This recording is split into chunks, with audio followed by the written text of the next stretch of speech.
Barry had never been much of a thinker, but he was blonde, fit, and handsome, with the prettiest storm gray eyes. So when he proposed, I said yes. My parents passed away when I was young, and Barry couldn't afford to fly. So we just signed some papers, and Barry brought them to the courthouse. His single-minded instance that when we get pregnant, right after getting married and moving into a new house, was a little surprising, as he hadn't mentioned wanting kids before. I suppose we hadn't talked about those things much. Surprisingly, I did get pregnant sometime within the first few weeks of our marriage. I was happy. When I told Barry, he was ecstatic. He was also very supportive, fetching everything for me, and cooking and cleaning when he got home from work. Shortly after he left for his job at the hospital in the morning, I would start to hear banging sounds coming from the basement. The door was locked, and anyways, the basement steps were steep, and I didn't want to risk them if I didn't have to. I sent Barry down to investigate when he got home, and after checking, he assured me it was just the pipes making noises.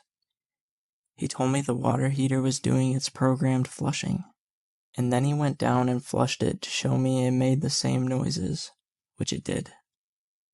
Barry's friend Dr. Jean was an OB-GYN he knew from school, so we saw him. He didn't do much aside from conducting an ultrasound every few weeks. The image on the monitor was always a little hard to decipher, but Dr. Jean always printed out a photo for me and circled the baby for me so I could hang it on the fridge at home. At 6 weeks, I heard the baby's quick and thumping heartbeat. I had almost none of the traditional side effects of pregnancy. I never felt sick. I ate and slept normally, and even as my body grew, I managed to stay comfortable. Maybe it helped that I only left the house for appointments. Barry handled everything else. 39 weeks in, I felt my first contraction. I had no real birth plan in place, but had assumed that when the time came, we would call our doctor and go to the hospital in our neighboring town. But when I told Barry to call Dr. Jean, Barry informed me his parents were coming to town. I protested that now wasn't the best time to meet his parents, who didn't even come to the wedding.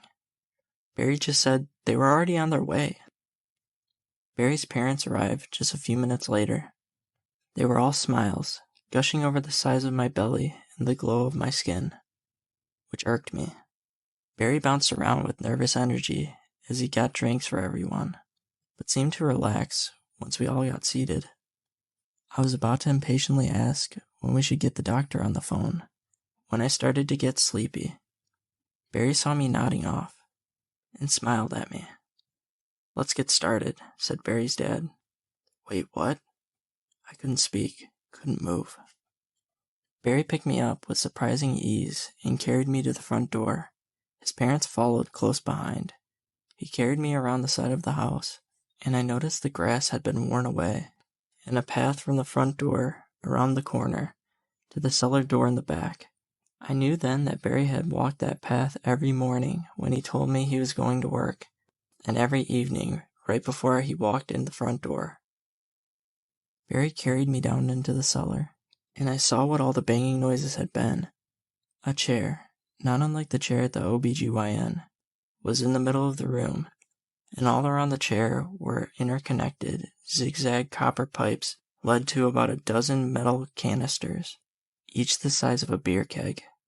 Barry put me in the chair and strapped me to it, which felt redundant since I couldn't lift a finger. I looked down past my swollen belly and between my legs as Barry and his parents started to sag. Then they reached up to their heads and started ripping their scalps open.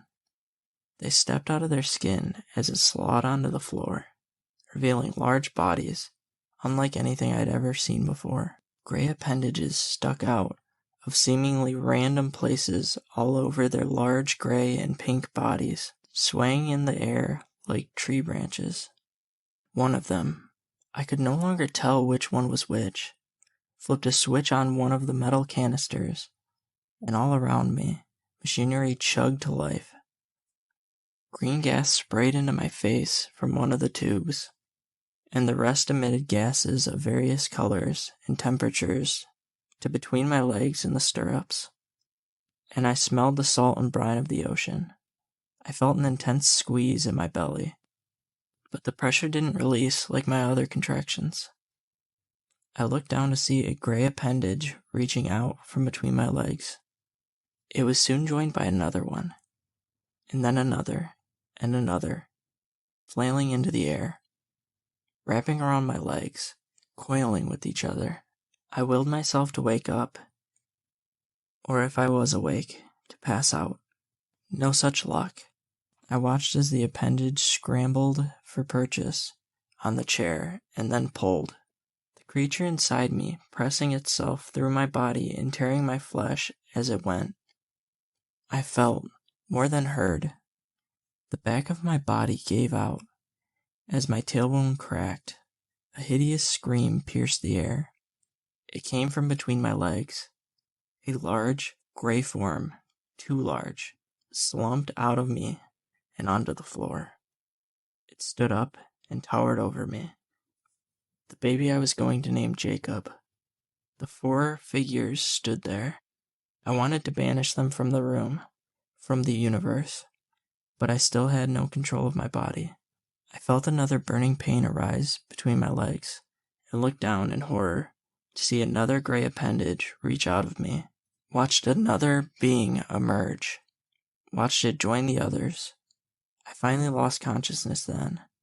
When I woke up, some time later, I was in the basement in the same chair, but all the pipes and machinery were gone. The straps around my wrists and ankles had been removed. The main thing I noticed was the pain in my body. I was surprised to be alive. Eventually, I noticed that I was moving my hands and arms as I took stock of my condition. Without the horror and adrenaline of what had just happened, my body focused entirely on the pain that I felt. Amazingly, I could walk. With great effort and suffering. It took what felt like hours, but I finally made it out of the cellar and into the house. I noticed that every sign of Barry was gone. I called the police, but aside from my trauma, I had no evidence of anything. Once I was discharged from the hospital, I took the police to the OBGYN, but it was just an empty storefront in a mostly empty strip mall. No wedding certificate had been filed. It was like my life after meeting Barry had never happened. Except I can never have children. Human children. I still shudder at that thought. It took me years to summon the courage to write this. And I only did it in case someone can help me find them. I brought these monsters into this world. Now I will take them out. Are you pregnant? Are any of your friends? Have you ever met a Dr. Jean? Please tell me. I have to find them.